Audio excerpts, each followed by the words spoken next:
또 격려를 부탁드리겠습니다. 하나님 말씀을 보겠습니다. 사도행전 18장 24절에서부터 28절의 말씀입니다.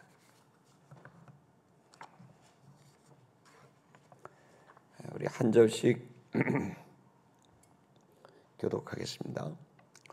알렉산드리아에서 난 아볼로라 하는 유대인이 에베소에 이르니 이 사람은 언변이 좋고 성경에 능통한 자라.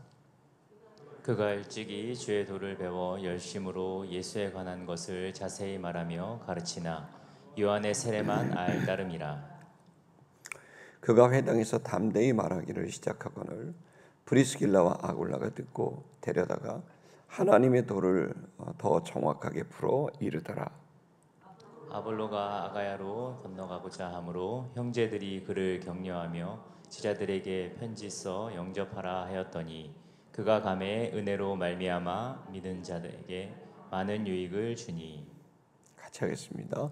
이는 성경으로서 예수는 그리스도라고 증언하여 공중 앞에서 힘있게 유대인의 말을 이김이라라. 아멘.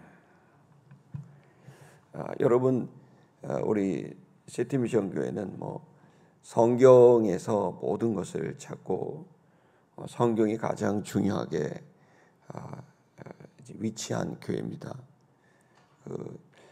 영어이긴 하지만 미션 처치, 시티 처치도 결국 성경에 나와 있는 그 모습 그대로를 현대어로 이렇게 바꾼 그런 말입니다.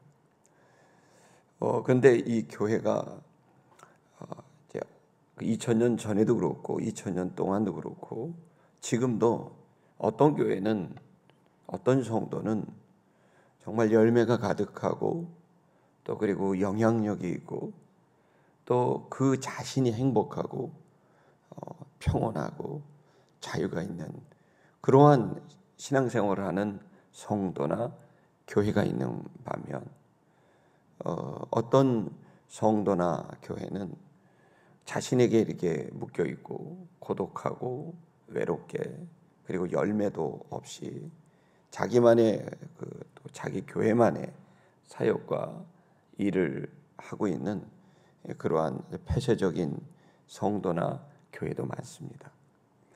그러나 성경은 교회나 성도는 생명 덩어리이기 때문에 그 생명 덩어리가 결국 세상 속으로 사람 영혼들에게로 속으로 들어가게 될 때 그 성도 그 교회로 말미암아 지역 사회와 또 그리고 그 시대 그리고 또 그가 만나는 사람들에게 생명을 전하는 그런 일이 있다라고 하는 그 선언과 또 그 역사들로 기독교는 가득합니다. 여러분, 우리는 그런 의미에서 좋은 신앙생활을 할 필요가 충분히 있습니다. 그건 내가 행복한 일이고 내 가족이 행복한 일이고 또 내 친구들이 행복한 일이고 그것은 우리 이웃들이 행복한 일입니다. 저도 이제 어제가 11월 2일이 제가 목회를 시작한 지 1989년도 11월 2일 목요일인데 수요일이 마치고 이제 백자리라는 시골에 가서 목회를 시작해서 어제부로 이제 35주년이 됐습니다. 세계교회를 개척하고 또 그리고 또 네 개 교회를 또 부교육자를 한 7, 8년 하면서 섬기면서 돌아보니까 금방 35년이 됐을 뿐만 아니라 또 생각하니까 하루 종일 너무 감사해서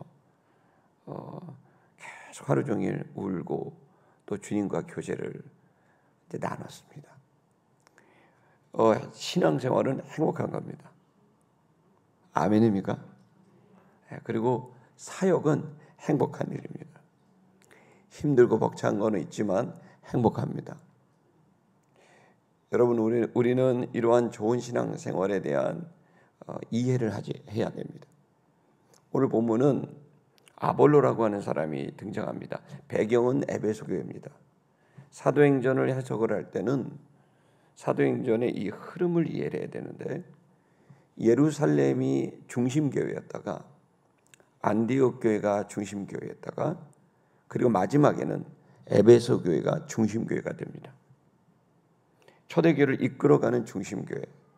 그 에베소에 있었던 이 중심 교회가 어떠한 신앙의 틀을 갖고 있었고 내용을 갖고 있었는가가 굉장히 중요합니다. 이것은 우리에게 열쇠를 제공합니다. 그건 좋은 신앙, 행복한 신앙, 열매 있는 신앙을 위한 열쇠를 제공합니다. 오늘 이 시간 저는 여러분의 마음의 문이 활짝 열리기를 축복합니다. 저도 혼자 있는 것을 좋아하는 스타일이다 보니까 혼자 이렇게 지낼 때가 많지만 우리에게는 장점이 될 수도 있지만 단점이 될 수도 있고 우리 신앙의 스타일이 색깔이 각각 다른데 그럼에도 변하지 않는 교회에 중요한 신앙 성장의 원리가 있는 겁니다.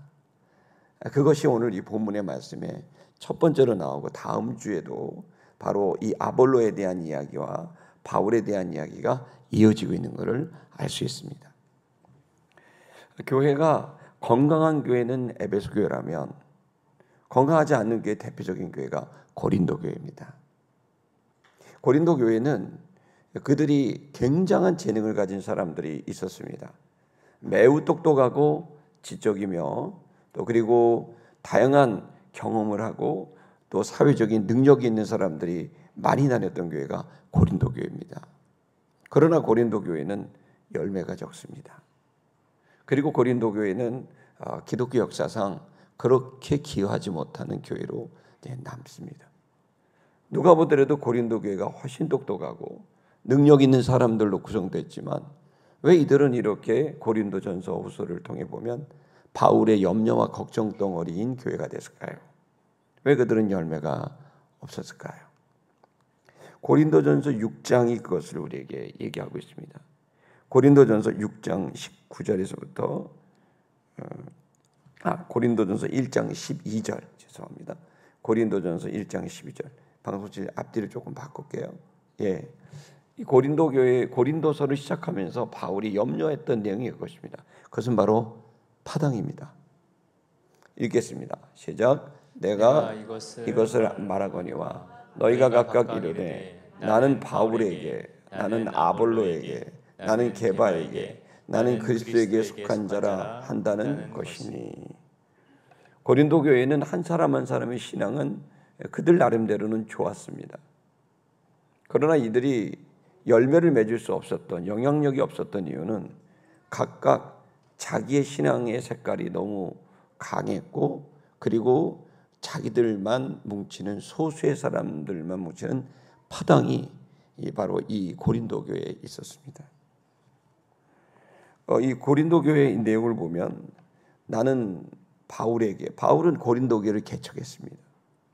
그리고 선교하는 교회를 계속 개척하는 그러한 바울, 나는 바울에게 속했다. 나는 아볼로에게 속했다. 아볼로는 구약 성경과 회개를 중심으로 그렇게 그리스도를 증거하는 그러한 말씀 중심이라 그럴까요? 회개 중심이라 그럴까요? 이런 양육자였습니다. 말씀의 사람이었죠. 나는 아볼로파다. 그리고 나는 게바다. 게바는 예수님의 직계지자고 가장 영적 권위가 뛰어난 그러한 은혜의 그런 지도자입니다. 나는 게바파다. 그리고 또 어떤 사람은 난 누구도 안 속해. 나는 오직 그리스도에게만 속해. 그래서 난 그리스도의 파다. 이렇게 얘기해요. 각각의 일리가 있고 또 한 사람 한 사람들은 주님에 대한 열정과 사랑이 있지만 그러나 이러한 그들의 태도는 아무런 열매가 없고 오히려 걱정과 근심을 주는 교회를 만들었어요. 여러분 저는 우리 세티미션 교회 또 그 전부터 항상 저의 목회는 똑같아요. 한 해를 시작하면서 제일 먼저 경건의 성장이에요. 하나님하고 경건해야 돼요. 예배를 돌아보고 개인의 예배를 돌아보고 또 그리고 하나님과의 관계를 깊게 만드는 일을 11월, 12월, 1월에 해요. 수련회도 하고 기도회도 하고 성경도 통독하고 그러면서 하나님과의 경건의 시간들을 만들어가는 거에 초점을 맞춰요. 그걸 만드는 건 두 번째 개인의 성장. 인격의 성장이 필요해요. 우리는 어떤 성과를 내고 성공을 하기 전에, 외적인 것을 하기 전에 인격 내면의 성장이 필요해요. 우린 더 성장할 필요가 있어요. 지식도 성장해야 되고, 우리의 감정 처리나 또 그리고 또 우리 안의 인격의 생각의 정돈이 더 높은 의식으로 나아가는 개인의 성장이 필요하죠. 근데 그것을 하는 것은 또다시 다른 사람과의 관계, 즉 관계의 성장, 공동체성, 이것의 성장이 없으면 나는 나만 오라, 나는 그냥 개바파야, 나는 바울파야, 나는 그리스도파야, 뭐 이런 식의 태도는 본인에게도 뿐만 교회 공동체 전체에 부정적인 영향을 끼치는 아주 안 좋은 태도라는 거죠. 이것을 극복하지 못한 사람들은 떠돌이가 됩니다. 그리고 이것을 극복하지 못한 사람들은 맴돕니다. 성장이 없습니다. 그 자리를 계속 맴돌아요. 성도 여러분, 저는 여러분들이 열매 맺는 성도가 되기를 축복합니다. 어제 이제 강화도에 우리 가서 여러분이 가셔서 강화도에 그 나무를 다 정지 작업을 하고 하면서 그때 느낀 거예요. 이렇게 수많은 나무가 풍성한데 열매 맺는 나무가 없어요. 사과나무 한 그루 심어야겠다. 배나무도 하나 심어야 되겠다. 이파리는 무성한데 열매가 없으니까 다 잘라버렸어요. 여러분, 결국 우리가 왜 삽니까? 우리는 이제 이미 떠날 겁니다. 지난주에도 저는 장례식에 이렇게 참여하면서 경상도까지 내려가서 장례식을 이렇게 참여하면서 많은 것을 느낍니다.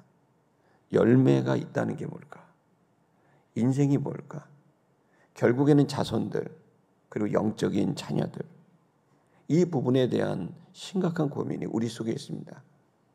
성도 여러분, 오늘 본문에서 그 부분에 대한 아주 성공적인 결과를 가진 에베소 교회, 그리고 에베소 교회의 지도자 아볼로에 대한 이야기가 오늘과 다음 주에 걸쳐서 나오게 됩니다. 바울에 대한 이야기들이.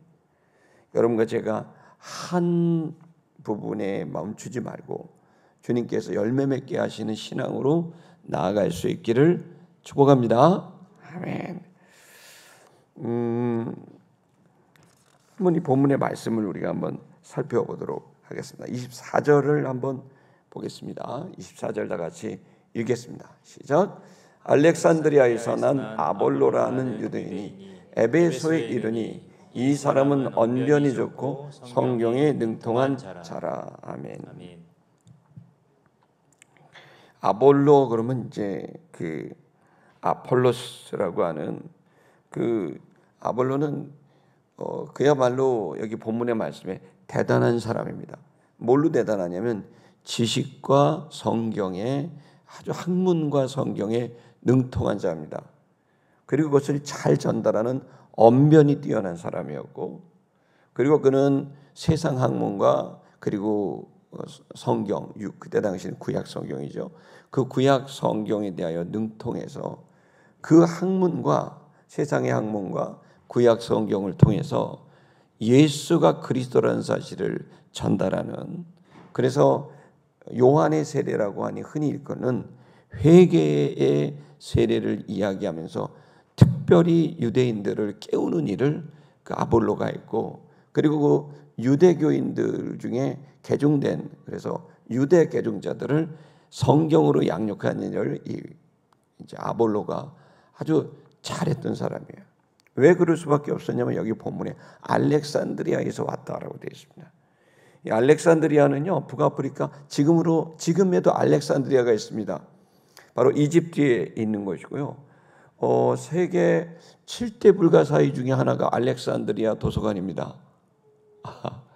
그러니까 지금까지 역사상 가장 큰 도서관이 알렉산드리아에 있었습니다.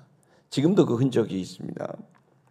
그 알렉산드리아는 왜 그러냐면 알렉산더 대왕을 기념해 갖고 만든 것입니다. 그 알렉산더 대왕은 여러분 알다시피 이 사람은 그 선생님이 아리스토텔레스입니다. 그 아리스토텔레스는 뭐 여러분 너무나 유명하잖아요. 뭐 소크라테스, 플라톤, 아리스토텔레스 그러면 뭐 철학의 대부이죠. 그래서 이 어린 시절 그의 아버지 마케도냐 왕이 이 바로 이제 아리스토텔레스를 아테네에서 직접 모셔다가 자기 아들인 알렉산더에게 이 공부를 가르쳤어요. 그러면서 알렉산더는 어릴 때 엄청난 비전을 갖습니다.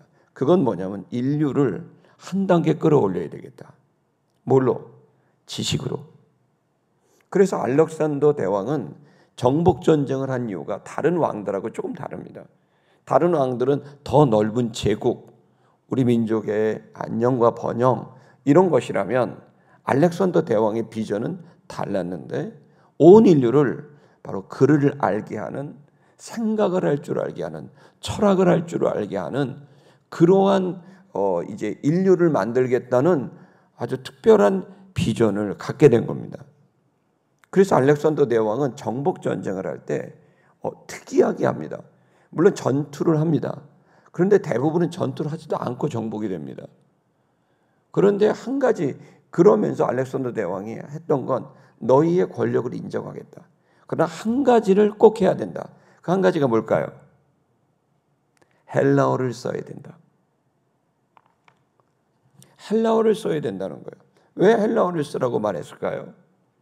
그것은 바로 글을 읽을 줄 아는, 글을 읽는다는 건 생각하는 철학, 그리고 또 마음에 그때 사람들이 함께하는 사상, 그 철학과 사상이 결국 어떻게 됩니까? 한 개인의 철학, 그리고 그 공동체의 사상, 그리고 거기서부터 나오는 문화가 나오는 거죠.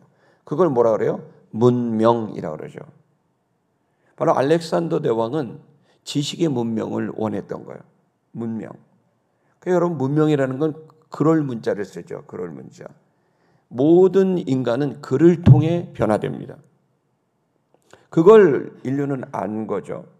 그래서 알렉산더 대왕은요, 그 지식에 대한, 그리고 지식을 위한 철학과 사상과 문화를 위해서 헬라어를 어떻게 해요?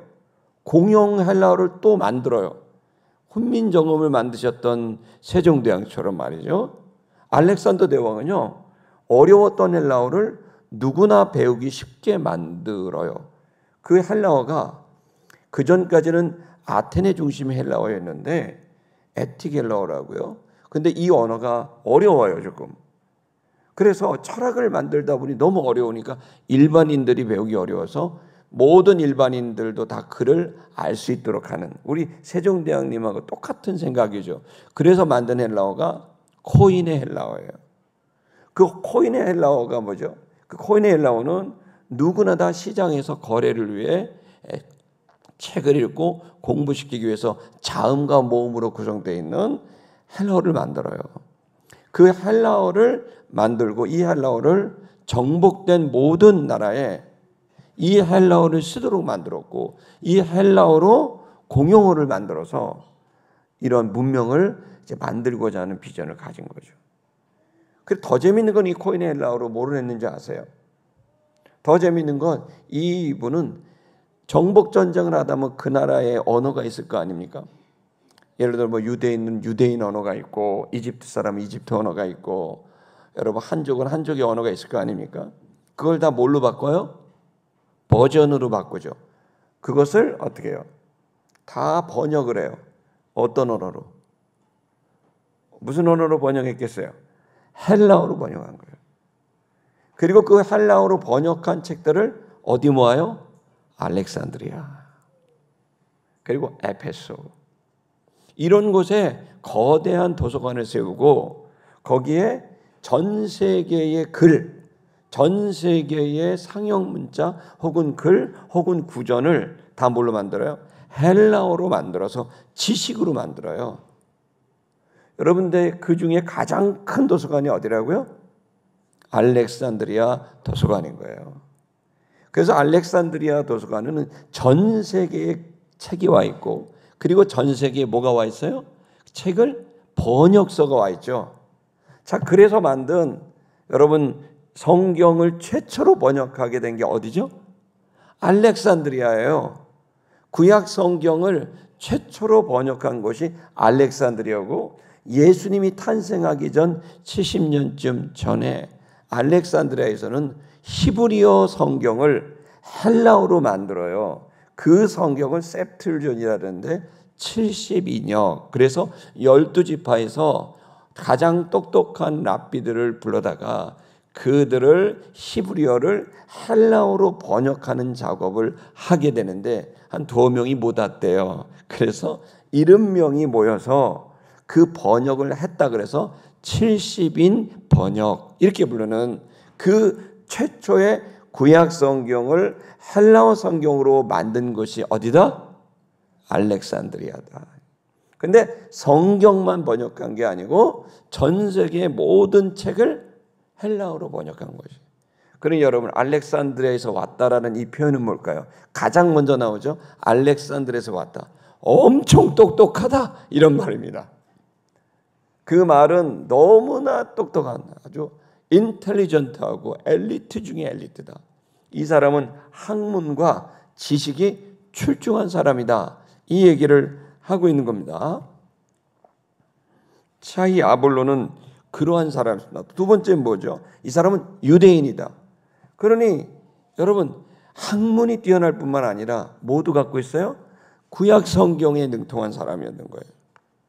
그래서 그 우리 원전 노트를 한번 보여주시면 거기에 이 사람은 그러면서 두 가지로 이 사람을 규정합니다.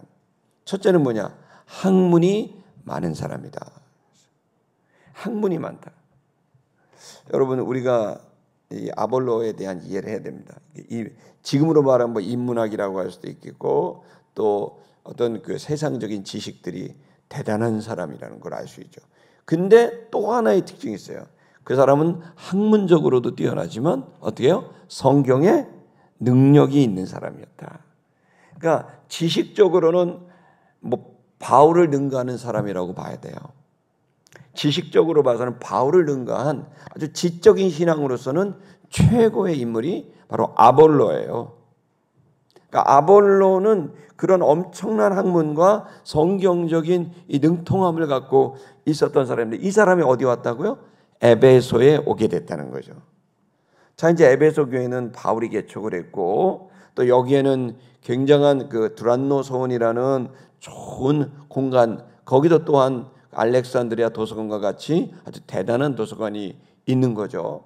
이번에 여러분 가보시면 그 거기에 보면 두란노 소원이 있고 그 주변이 얼마나 발전되는지 깜짝 놀랄 겁니다. 지금 가보시면 벌써 2000년 전 도시인데 공중 화장실이 있고요. 온수가 나옵니다. 수세식입니다. 거기다. 2000년 전에 에베소는 얼마나 발전했는지 공중 화장실이 수세식이고 온수가 나옵니다.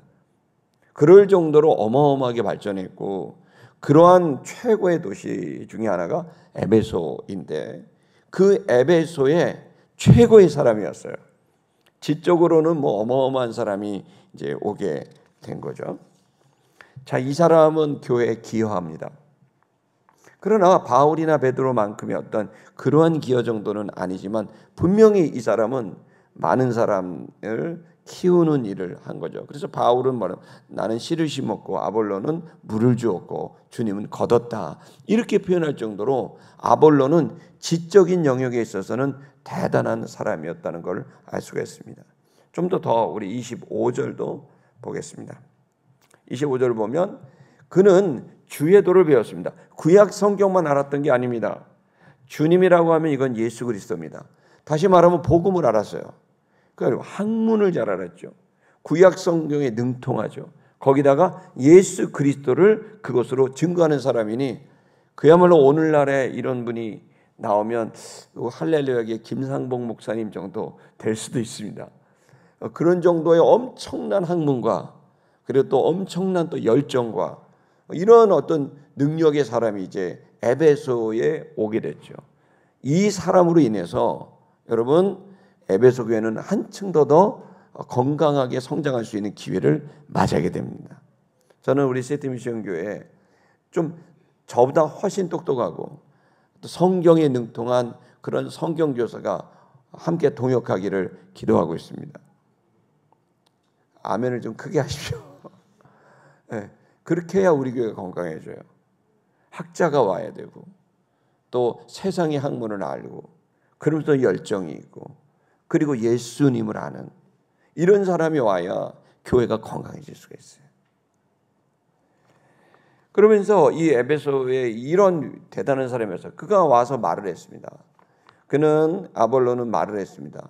여기에 랄레오라고 되어 있죠. 보통 말했다 그러면은요 레고라는 단어를 써요. 레고. 근데 여기 랄레오를 썼어요. 무슨 얘기예요? 레고는 논리적으로 말했다 이런 뜻이거든요. 논리적이고 합리적으로 말했어요. 이 똑똑한 사람은 보통 논리적이고 합리적으로 전하죠. 근데 아볼로는 달랐어요. 랄레오는 말을 막 쏟아냈다는 뜻이에요. 막 열정적으로 한 거예요. 이렇게 똑똑한 사람이, 이렇게 능력 있는 사람이 열정까지 있었던 거예요. 그 여러분 아볼로가 얼마나 대단한 인물이었는가를 표현하고 있어요. 누가는 정확히 보죠. 그 다음에 뭐래요? 그가 열심히, 그 단어가 앞에 있습니다. 그는 열심히 있었다. 그는 열정이 있었던 겁니다. 야, 이런 분이 요즘에 있으면 좀 별로죠. 이 사람이 너무 똑똑한데 또 열정까지 있고 신앙도 좋고 인격도 좋고 이런 사람들은 이제 사기 캐릭터다. 그래서 이제 요즘 애들은 사캐 이렇게 그러더라고요. 이런 거는 이런 건 있을 수 없는 거죠. 그러니까 너무 똑똑하고요, 너무 성경에 능하고요, 그리고 또 너무 순수하고요, 너무 복음을 잘 전해. 그 열정적이기까지 이 정도면은 뭐 최고의 인간입니다. 그런데 단점이 있었어요.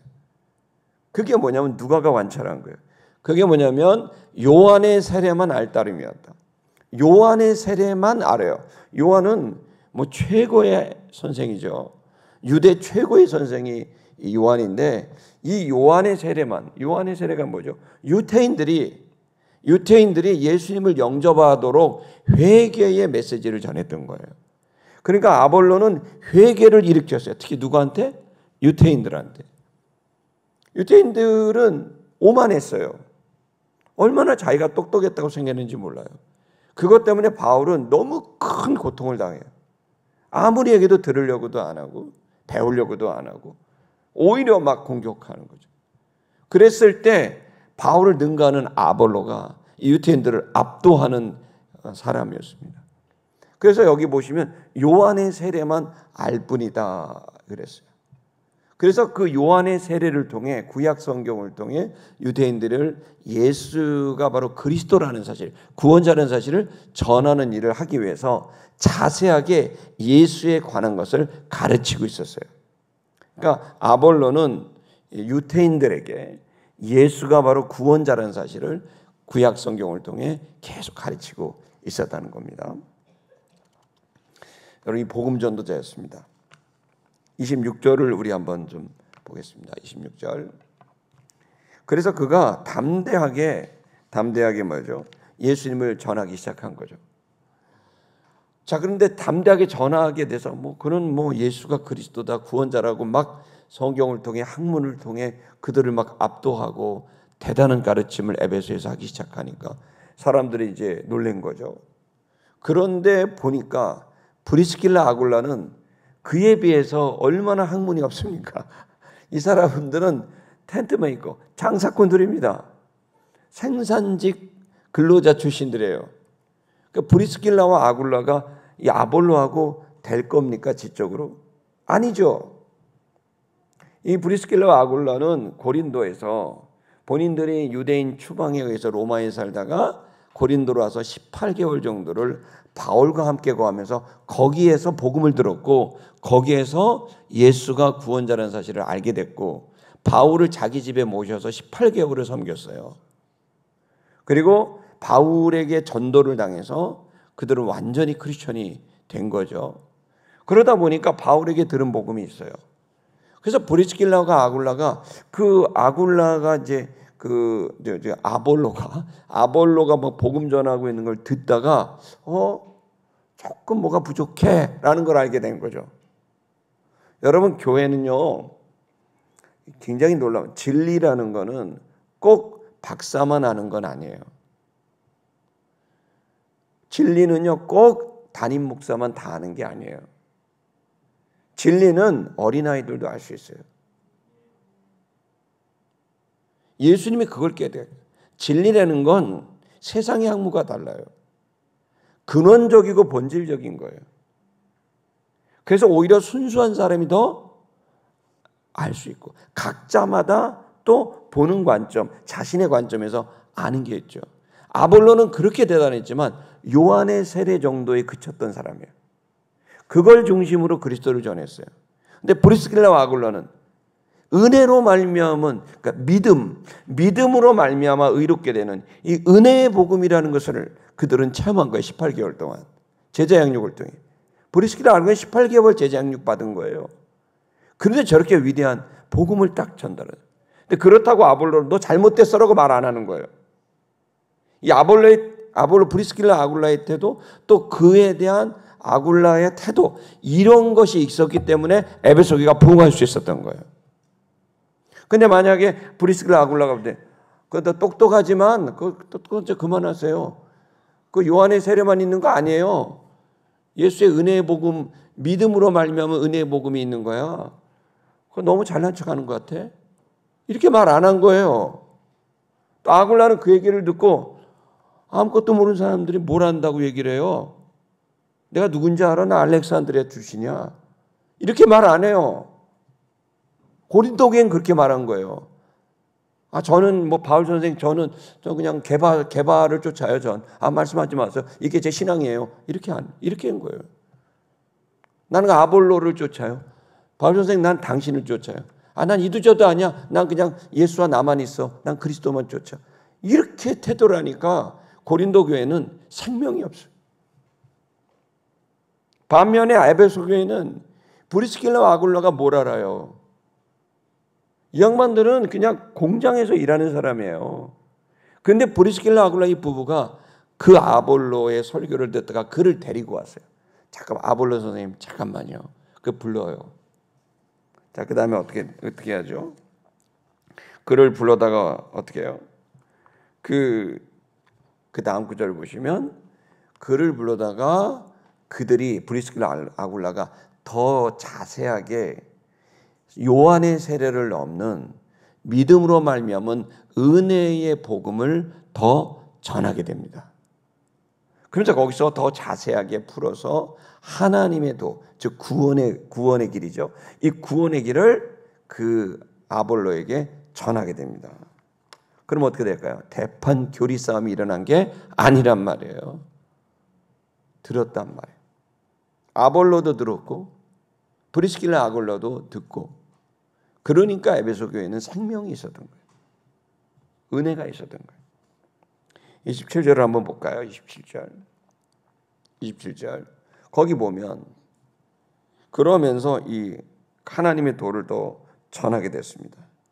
그러면서 거기에서 형제들, 즉 에베소 교회가 브리스길라 아굴라만 있었던 거 아니거든요, 에베소에. 근데 당시에는 교인들을 뭐라고 불렀냐면 형제들이라고 불렀어요. 그래서 형제들이라는 말이 굉장히 중요해요. 형제들이 뭐죠?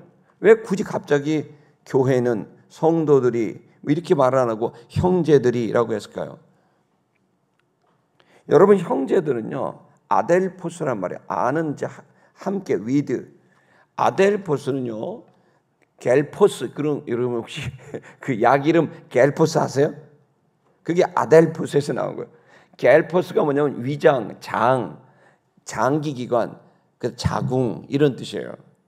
그러니까 오장육부 그 몸 안에 있는 장기기관을 델포스라 그런다고. 그러니까 아델포스는 뭐냐면 아는 가치, 위드, 즉 자궁이 같은 자, 장기기관이 같다. 다시 말하면 근원이 같은 자란 뜻이 아델포스예요. 네.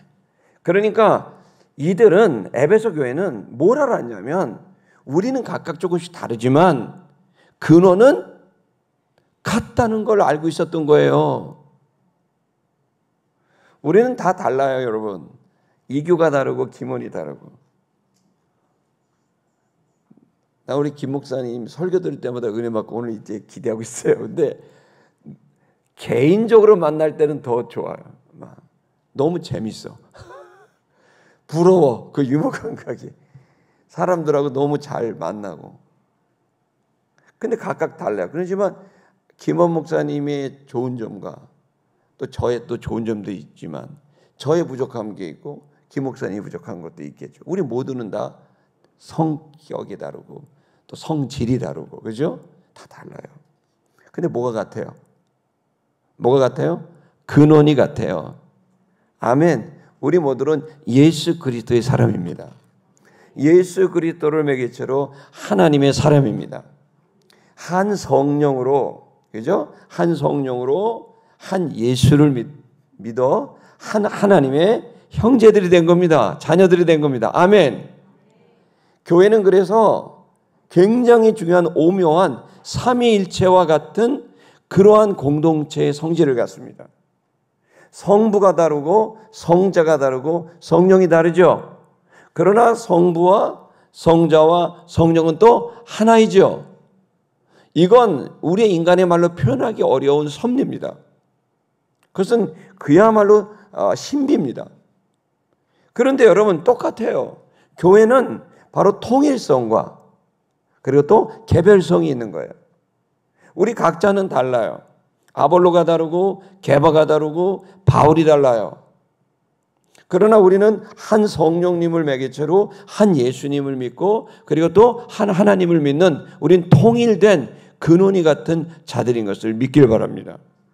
그러므로 다른 것은 비난의 조건이 아니에요. 나는 바울의 스타일이 있고 아볼로의 스타일이 있고 게바의 스타일이 있고 여러분 나의 스타일이 그것은 비난의 대상이 아니라 오히려 교회를 더 풍성하게 만들고 더 온전하게 만드는 하나님 주신 선물인 겁니다. 아멘 하십시오. 그래서 우리가 억지로 저 사람 비위 맞추고 이런 게 아니라 우리 모두는 각자 하나님이 신묘막측하게 지은 사람들이에요. 할렐루야. 그런데 근원이 같아요. 어머니가 같아요. 아버지가 같은 거예요. 같은 자궁에서 나온 한 형제요 자매라는 거예요. 에베소 교회는 이 의식이 있었어요. 이게 지금 한국 교회에 없어요. 다르면 무조건 비난해요. 평가해요. 사분오일이 막 돼요. 여러분 천국 가보세요. 장로교인들, 침례교인들, 감리교인들, 성결교인들이 다를까요? 아멘들 안 하시네요. 오늘의 교인 가는 천국이 다르고 충신교회 가는 천국, 삼일교회 가는 천국이 다르고 세트미션교회 가는 천국 다를까요? 아닙니다. 택도 없는 얘기입니다. 우리는 한 형제요 자매입니다. 아멘 하십시오. 10월 27일 집회도 우리 간 이유가 거기 있어요. 여러분 우리 각자는 각자 하나님께서 주시는 성품과 또 그리고 성격의 기질과 또 그리고 또 더 나아가서는 우리의 어떤 능력과 재능들이 각각 다른데 너무 놀랍죠. 에베소 교회 성도들은 부흥할 수밖에 없었던 거예요. 여러분 그래서 뭐예요?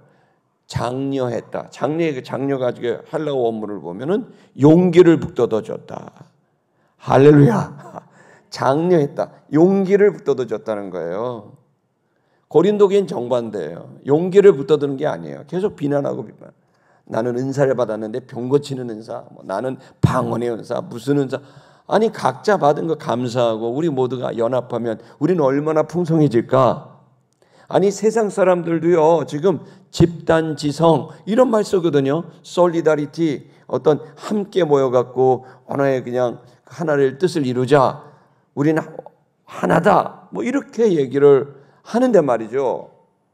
교인들은 각자 나는 뭐 아볼로파야, 난 게바파야, 나는 나는 바울파야. 이런 식의 태도는 미안한 말이지만 절대로 생명이 움틀 수도 없고 그 시대의 사명을 감당하기에는 너무 빈약하다는 거예요.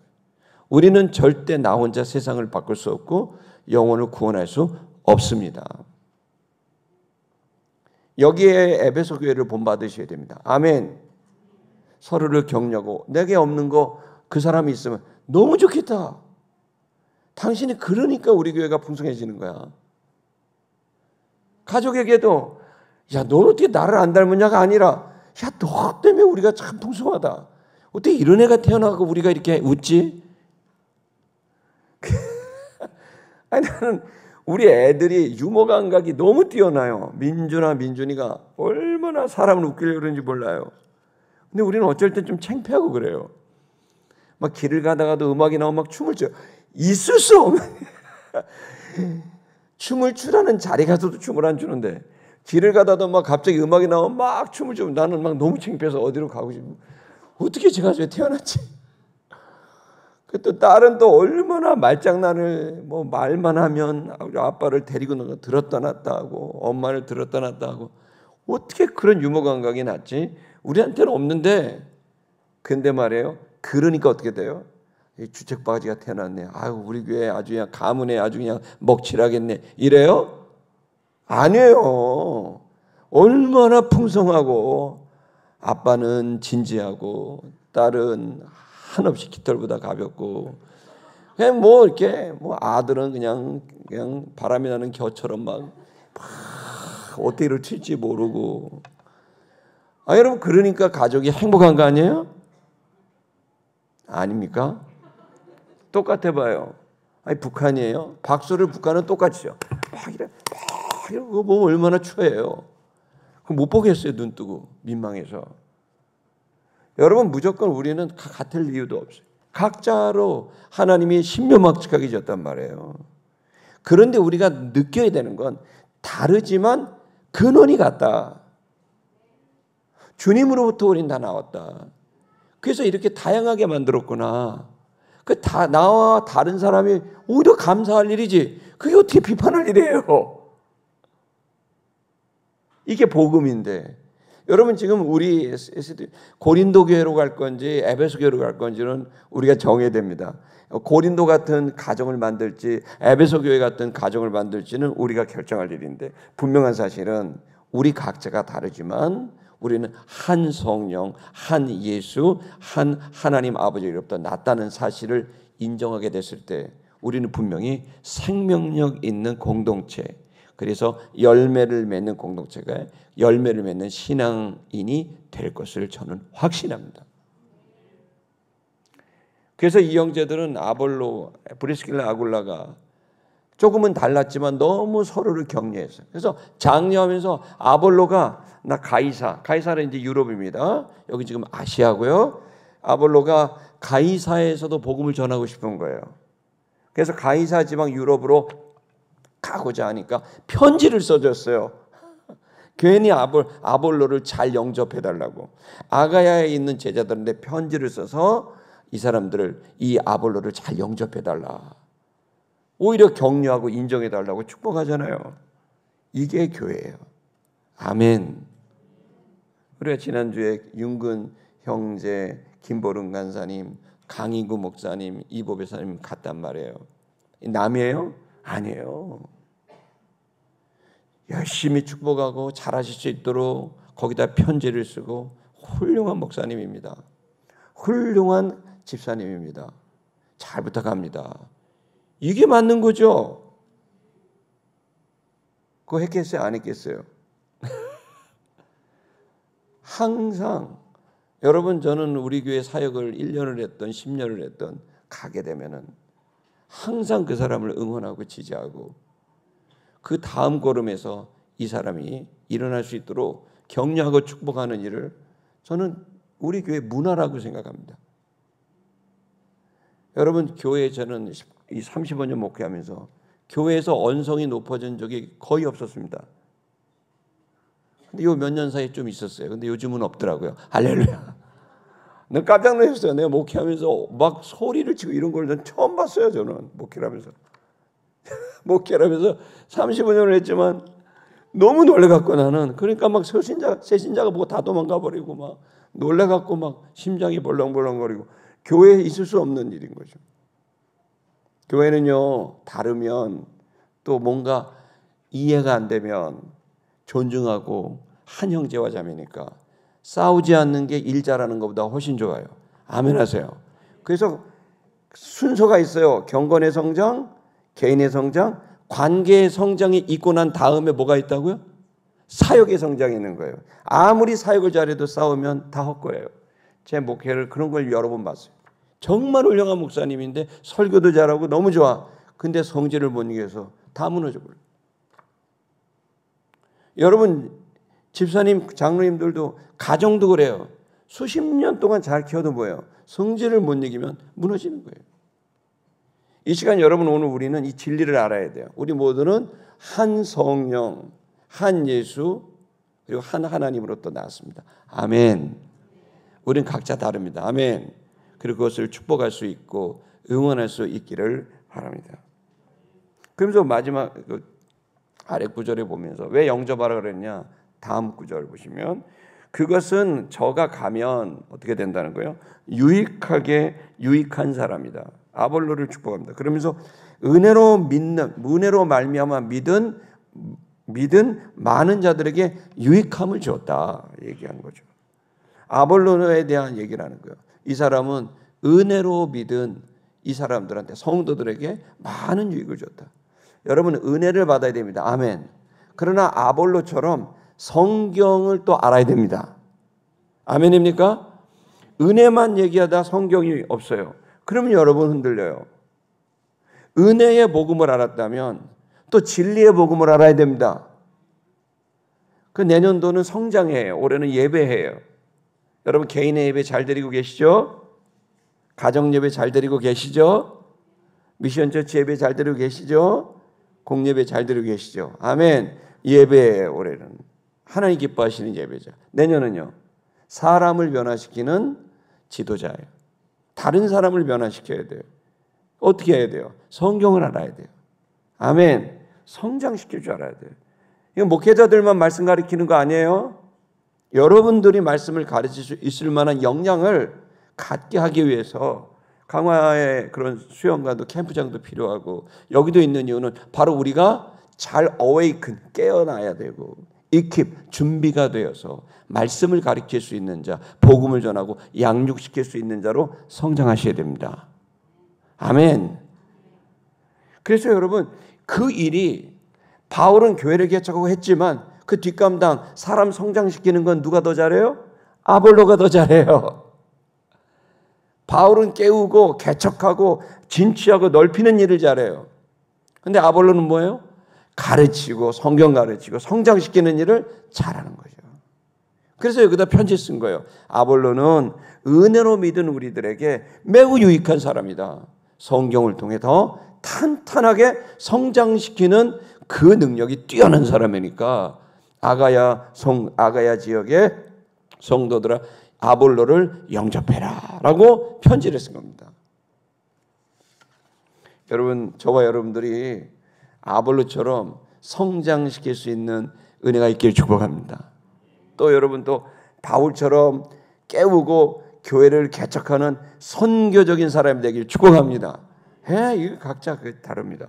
28절을 보시면은 그러면서 더 구체적으로 말합니다. 한 예를 듭니다. 어떻게 예를 듭니까? 이는 바로 그가 유력하게 유대인의 말을 이기밀어라.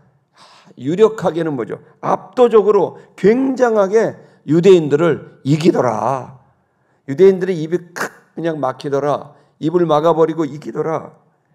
그래서 그는 유대인들에게 복음을 전하는 데는 기가 막힌 사람이다. 그러면서 얘기를 하는 거죠. 그는 예수가 그리스도라는 사실을 성경으로서 유대인들을 압도하고 그 유대인들을 설득하는 사람이더라. 그것도 1대1이 아닌 여러 사람들 앞에서, 공중 앞에서 그는 그렇게 복음을 전하고 키웠던 사람이더라라고 얘기를 하고 있습니다. 성도 여러분, 우리는 교회는 매우 다양한 사람들이 모인 것이고, 이 다양한 사람들은 하나님 나라의 확장, 영혼을 살리는, 그리고 또 영혼을 살리기 위해서, 또 누군가를 또 살리기 위해서, 또 키우기 위해서 우리는 성장할 필요가 있습니다. 그러려면 이것은 문화가 필요합니다. 사람은 어떻게 성장할까요? 아무리 좋은 책을 많이 읽어도 그가 살고 있는 가정의 문화, 그가 살고 있는 사회의 문화, 그가 신앙생활하는 교회의 문화가 그 사람을 성장시킬 수도 있고 오히려 성장을 제어할 수도 있어요. 여러분, 똑똑한 아이가 더 좋은 사람이 되는 건 또 아니에요. 문화가 중요해요. 사람이 성장할 수 있는 문화가 필요해요. 그것은 이 태도입니다. 우린 각자 다르지만 한 뿌리로부터 나왔다는 이 의식에서부터 나오는 문화가 돼야 서로를 인정하고 서로를 격려하고 각자 가지고 있는 것에 대해서 칭찬하고 그리고 그것을 하나님 주신 은혜와 복이라고 생각해서 너 복동이다. 네가 있으니까 이렇게 우리가 부족한 부분을 네가 채웠구나 라고 하는 그러한 의식이 우리 속에 있을 때 여러분 좋은 문화가 나올 수 있지 않겠습니까? 아멘입니까? 두 번째는 그런 사람이 있다는 것만으로서가 아니 두 번째 해야 될 거는 우리 스스로는 준비가 돼야 됩니다. 여러분 한 번밖에 없는 여러분의 인생을 쓰임받게 되길 축복합니다. 나 혼자 그냥 고독하게 나 혼자 가고 나는 개바파야, 나는 아볼로파야, 나는 그리스도파야 이런 식으로 좁게 가면 그거 하나님 기뻐하지 않아요. 왜 하느냐면요. 첫째는 여러분 자신이 행복하지 않고요. 둘째는요. 교회 공동체 유익이 없고요. 세 번째는요. 열매가 없어요. 반드시 나 혼자 하나님의 일을 할 수가 없어요. 아볼로가 필요했고 바울이 필요했고 브리스길라가 필요했고 여러분 아볼로가 필요했던 거예요. 아굴라가. 우리 모두는 그렇게 함께 가야만 열매를 맺을 수 있다는 사실을 빨리 알아야 됩니다. 그러면 여러분 우리는 준비해야 됩니다. 아멘. 성장하셔야 됩니다. 하나님과의 경건의 성장, 너 내면의 인격의 성장, 그리고 다른 사람과 대면할 수 있는 관계의 성장. 그렇게 되면은 사역의 성장이 일어나 열매가 맺을 수 있게 되는 겁니다. 세 번째로는요. 우리는 꿈을 가져야 됩니다. 아멘. 우리는 이제 꿈을 가져야 됩니다.